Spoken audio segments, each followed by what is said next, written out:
सभी साथियों को जय भीम जय संविधान।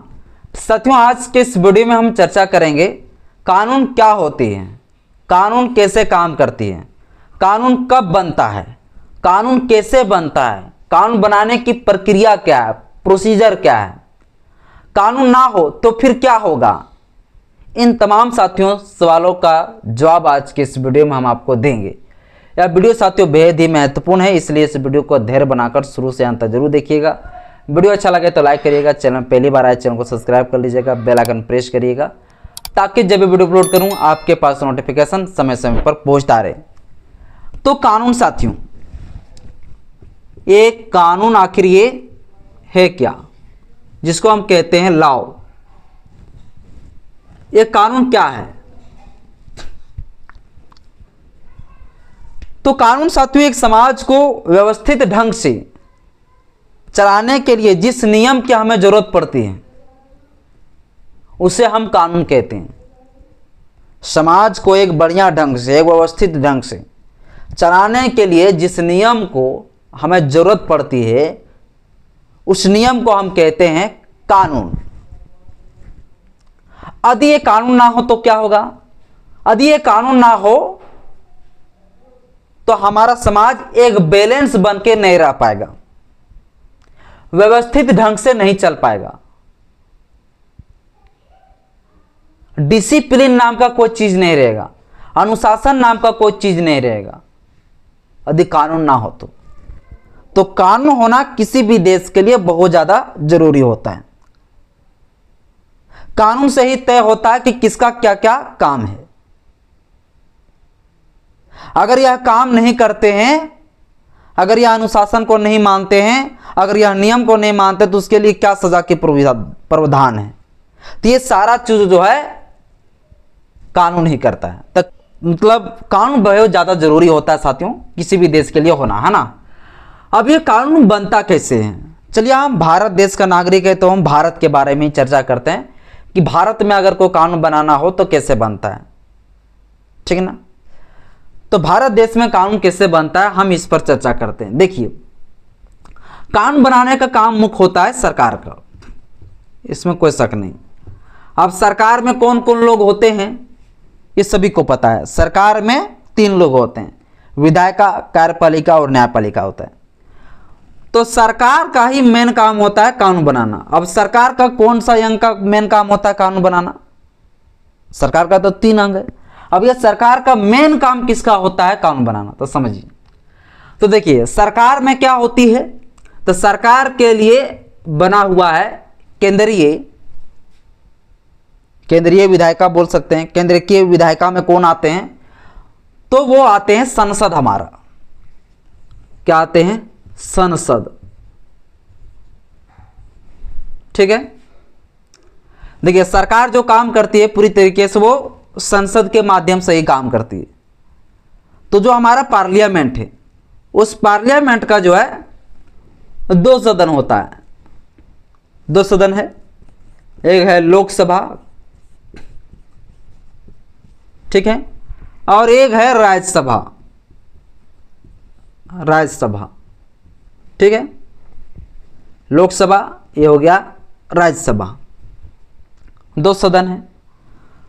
लोकसभा में जो है कौन लोग होते हैं? तो लोकसभा में वैसे सदस्य जाते हैं, वैसे सदस्य जिसको जनता चुनता है। जिसको कौन चुनता है? जनता चुनता है।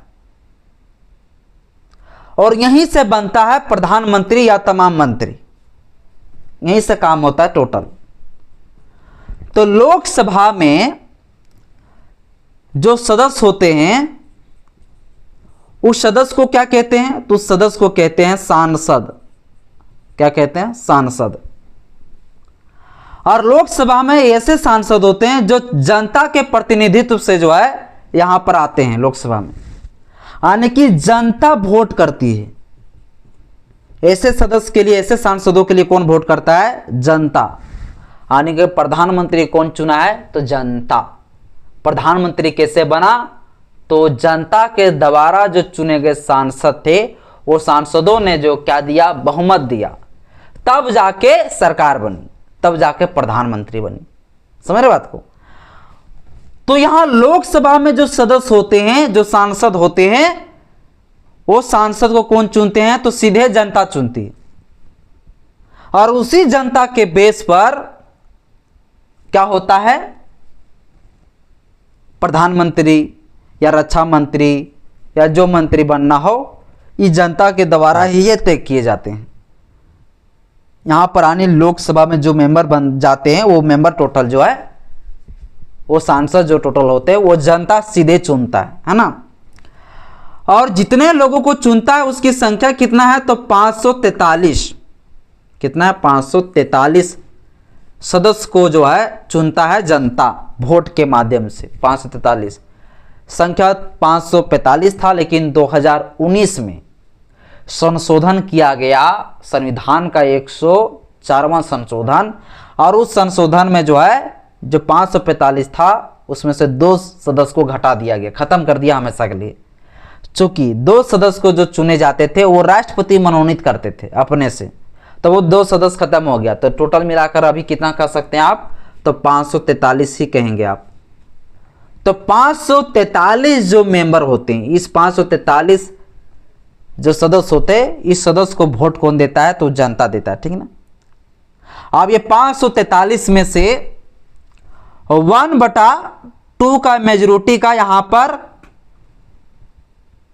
पर एक तरीका चलता है। क्या चलता है? 1/2 + 1 जोड़ दीजिए ऐसे। मतलब 543 में से आधा से एक जो जिसका सांसद हो जाएंगे, जैसे भाजपा का, अभी तो अलायंस से भाजपा बनी है सरकार, तो मतलब 543 का आधा कितना हो गया? सोचिए, 543 का आधा हो गया 272।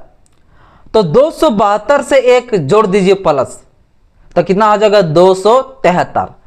273 जिस पार्टी के बहुमत हो जाएगी उसी का प्रधानमंत्री बनता है। ये आप लोग जानते हैं, ये हमको बताने की जरूरत नहीं है। आने की इसमें जो सिंपल मेजोरिटी से बन जाता है प्रधानमंत्री। याद रखिएगा, बहुमत 2 प्रकार का होता है, एक सिंपल मेजोरिटी, एक स्पेशल मेजोरिटी होता है। तो प्रधानमंत्री जो बनते हैं वो सिंपल मेजोरिटी से बनते हैं, यानी कि 1/2 + 1, आने की जितना भी लोग चुने गए हैं 543, उसमें से आधा से एक अधिक, अगर मेंबर लोग अगर एक तरफ आ जाते हैं, एक तरफ साइड हो जाते हैं, एक लाइन में खड़ा हो जाते हैं, तो उन्हीं का बन जाएगा प्रधानमंत्री। तो यहां पर सिंपल मेजोरिटी का तरीका अपनाए जाते हैं प्रधानमंत्री बनने के लिए। ये चीज आप लोग जानते हैं। चलिए हम इस पर भी चर्चा नहीं करेंगे, अब हम आगे आते हैं। एक होता है राज्यसभा। राज्यसभा में टोटल मेंबरों की संख्या होता है 245, जिसमें से 233 मेंबरों के लिए चुनाव होती है। लेकिन वह चुनाव जनता के प्रतिनिधित्व से नहीं होता है, बल्कि स्टेट के प्रतिनिधित्व से होता है। यानी स्टेट जो राज्य होती है, और राज्य सरकार में जो विधायक होते हैं, वो विधायक जो है राज्यसभा के सदस्यों के लिए, यानी कि उस सदस्य को ही हम कहते हैं सांसद, है ना, सांसद।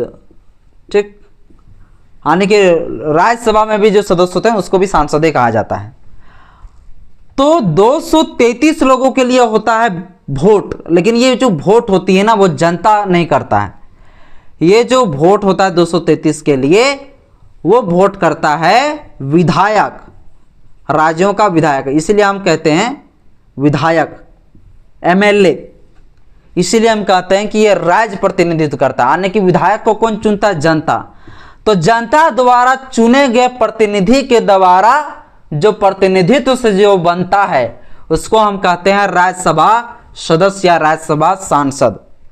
सीधे जनता नहीं चुन रहा है, इसके लिए जनता द्वारा चुने गए प्रतिनिधि के द्वारा चुने जा रहे हैं, तो इसको हम कहेंगे राज्यसभा का सांसद या राज्यसभा के सदस्य। वो कितने लोगों के लिए ये विधायक वोट करते हैं? तो मात्र 233 के लिए। आप बोलेंगे 12 कहां से आ गया? और तो 12 जो और सांसद होते हैं वो राष्ट्रपति मनोनीत करते हैं। खेल जगत से, या कोई ज्यादा इतिहासकार हो, या फिर कोई समाज से भी बढ़िया हो, तो उन लोगों को जो है 12 लोगों को रखा जाता है। तो टोटल हो गया 245। ठीक है, यहां तक समझ गया। अब हम मेन टॉपिक पर आते हैं कि कानून कैसे बनता है। ठीक है, मान लीजिए साथियों सरकार जो है एक कानून बनाना चाहता है। ठीक है, एक कानून बनाना चाहता है और उस कानून का नाम है वन नेशन, ठीक है, वन नेशन वन इलेक्शन। ठीक है, या तो वन एजुकेशन कर देते हैं, वन एजुकेशन। ये साथियों मान लीजिए सरकार जो है कानून बनाना चाहता है, वन नेशन वन एजुकेशन। तो कैसे बनेगा ये कानून, यानी कि एक राष्ट्र एक शिक्षा। हालांकि सरकार तो कभी ये करेगी नहीं, लेकिन सपोज दे साथियों मान के चलिए कि एक कानून बनाना चाहता है कि एक राष्ट्र में एक जैसा शिक्षा सबको मिलेगा, प्राइवेट स्कूल नहीं रहेगा किसी का, प्राइवेट स्कूल सब बंद हो जाएगा। ठीक ना, ये अगर ये नियम सरकार लाना चाहता है तो कैसे लाएगा। तो इसके लिए साथियों क्या होगा, सबसे पहले एक बिल यानी कि एक ड्राफ्ट बिल, जिसको हम कहते हैं विधेयक। क्या कहते हैं, विधेयक, इसको हम कहते हैं विधेयक। ठीक है, एक विधेयक लाई जाती है। अब विधेयक किसे कहते हैं, तो जो one nation one election one education के लिए जो चीज एक किताब में या तो एक कॉपी में नोट करके लिखेंगे तो उसको कहते हैं ड्राफ्ट तैयार करना। क्या कहते हैं, ड्राफ्ट तैयार करना। तो उस ड्राफ्ट को ही कहा जाता है बिल। जैसे वन नेशन वन एजुकेशन, यानी कि एक राष्ट्र एक शिक्षा कैसे काम करेगी सबके लिए भी। अगर एक राष्ट्र एक शिक्षा अगर नहीं रहेगा तो उसके लिए क्या नियम कानून होगा, कोई प्राइवेट स्कूल चलाएगा तो उसके लिए क्या ठोस कार्रवाई होगी। ये तमाम प्रकार का कुछ चीज़ लिखा होना चाहिए कि नहीं हर जगह, उसका फाइन कितना होगा, ये सारा नियम कानून जो होता है वन नेशन वन एजुकेशन में ही लिखा रहेगा। तो इसके लिए क्या एक नोट कॉपी में लिखल रहेगा। तो नोट कॉपी में जो लिखल रहेगा तो उसको कहते हैं ड्राफ्टिंग करना, या तो ड्राफ्ट कहते हैं हम उसको। ड्राफ्ट तैयार हो गया, और ड्राफ्ट जब तैयार हो जाता है तो उस ड्राफ्ट को क्या किए जाते हैं, या तो लोकसभा में या तो राज्यसभा में लाया जाता है। उस ड्राफ्ट को क्यों लाए जाते हैं, इसलिए लाए जाते हैं। अब देखिए यहाँ पर वन नेशन वन एजुकेशन है, यहाँ शिक्षा वाली है, तो शिक्षा वाला विधेयक लोकसभा या राज्यसभा में कौन लाएगा, तो लोकसभा में अगर शिक्षा वाला अगर विधेयक आएगा तो वो शिक्षा मंत्री लाएंगे। कौन लाएंगे, शिक्षा मंत्री। तो क्या होंगे, ये जो ड्राफ्ट है ये ड्राफ्ट को लेके आ जाएंगे इस लोकसभा में, उस कॉपी को लेके आ जाएंगे लोकसभा में। और लोकसभा में आने के बाद जितने सदस्य रहेंगे लोकसभा में उन लोगों को कहेगा कि हम जो है ये नियम लाना चाह रहे हैं, हम वन नेशन वन एजुकेशन वाला जो है कानून बनाना चाह रहे हैं, इस पर आप लोग क्या कहते हैं। अगर सहमति दे दिया तो फिर वो क्या हो जाएगा, वहां से बिल पास हो जाएगा। जब तक यह ड्राफ्ट लोकसभा में है तब तक यह बिल कहलाता है, तब तक यह विधेयक कहलाता है। याद रखिएगा, जब तक वो ड्राफ्ट विधेयक लोकसभा में नहीं आ जाता है तब तक वो बिल नहीं कहलाता है। जैसे लोकसभा में आया तो वो ड्राफ्ट नहीं रह जाएगा, बल्कि वो विधेयक बन जाता है। क्या हो जाता है, विधेयक। इसके बाद होगा क्या, लोकसभा में जैसे ये विधेयक आएगा तो लोकसभा में जो होगा, जो मंत्री लोग लाएंगे ये विधेयक, उस विधेयक पर जो है चर्चा चलेगा कि हम वन नेशन वन एजुकेशन लाने जा रहे हैं, इसमें ये नियम है, इसमें फलना नियम है, इसमें ढकना नियम है, अगर ऐसा करेंगे तो इतना फाइन है, फलना ढकना सब बताएंगे। बताने के बाद 543 में से, याद रखिएगा, बहुमत में जो वोट होती है, वोट जब तक नहीं देगा भैया इस वन नेशन वन एजुकेशन वाला में, तब तक तो विधेयक पास होबे नहीं करेगा। लोकसभा से पास होना चाहिए वो विधेयक, यानी कि यहाँ के लोकसभा में जो सदस्य हो गए वो सदस्य लोग को एग्री होना चाहिए कि हाँ ये नियम मतलब ये कानून बनना चाहिए। तब कितना सदस्य लोग ये चाह लेंगे तब वो कानून बन जाएगा, वो भी हम आपको बताएंगे। इसके बाद यहाँ भी जब ये पास हो जाएंगे विधेयक, तब यहाँ भी होना चाहिए विधेयक पास, तब जाके कानून बनता है। देखिए अब वन नेशन वन एजुकेशन वाला बिल आ गया यहाँ पे। यहाँ आने के बाद यहाँ पर क्या होगा, चर्चा होगी। चर्चा होने के बाद बोलेगा आप वोट दीजिए, कितना लोग चाहते हैं कि ये कानून बन जाना चाहिए।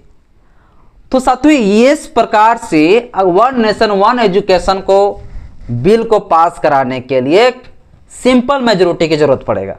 तो कम से कम 273 लोग चाह लेंगे कि हाँ ये कानून बन जाना चाहिए, विधेयक पास हो जाना चाहिए, ऐसा नियम होना चाहिए, ये कानून बनना चाहिए। तो 273 सांसद लोग अगर दे दिया वोट तो बन जाएगा। या तो फिर लोकसभा में जितना सदस्य है उस सदस्य में से भी जो है 1/2 यानी कि आधा से एक अधिक लोग अगर दे देंगे बहुमत तो भी वो कानून बन जाएगा। यानी जितना लोग लोकसभा में रहेंगे मौजूद, तो ये कानून बन जाएगा। यानी कि संविधान में संशोधन करने वाला कोई विधेयक आया है तो भैया वहां पर 1/2 बहुमत से नहीं बनेगा, वहां 2/3 बहुमत से भैया वो कानून पास होगा, वो विधेयक पास होगा। आने कम से कम 362 लोग। देखिए यहाँ पर ये कानून लाने के लिए मात्र 273 की जरूरत पड़ रहा है, लेकिन संविधान में संशोधन करना है तो 300 कम से कम 63 लोगों का चाहिए, सांसदों का जरूरत। इतना लोग चाहेंगे तभी संविधान में कोई संशोधन हो पाएगा। तो संशोधन 2 प्रकार का होता है, तो बहुमत 2 प्रकार का होता है, एक सिंपल मेजोरिटी, एक होता है स्पेशल मेजोरिटी।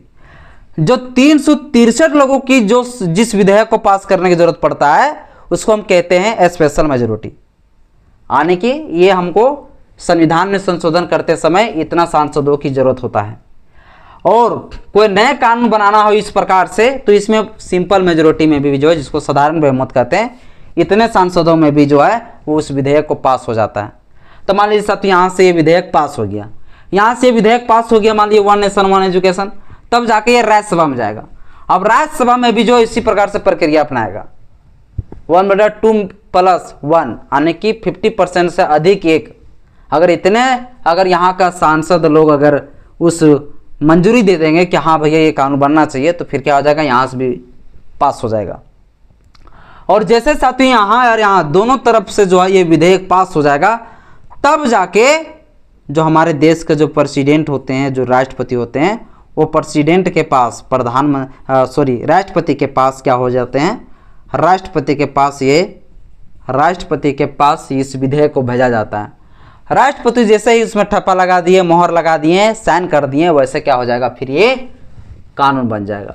यानी ये कानून बन जाएगा कब, जब राष्ट्रपति चाहेंगे। यानी कि जब विधेयक लोकसभा राज्यसभा से पास हो जाएगा तब राष्ट्रपति साइन करेंगे, जब राष्ट्रपति साइन करते हैं तब जाके वो बन जाता है लॉ, तब बन जाता है वो कानून।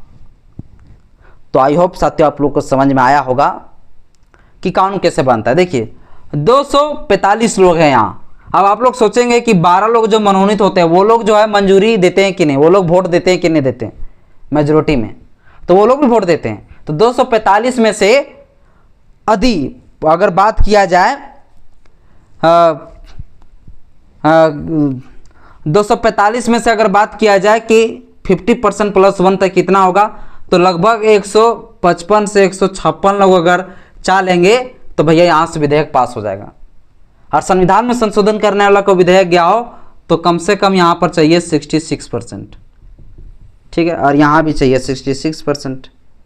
स्पेशल मेजोरिटी में, सिंपल मेजोरिटी में 50% +1, 50% +1। सिंपल मेजोरिटी में कितना चाहिए, 50% +1।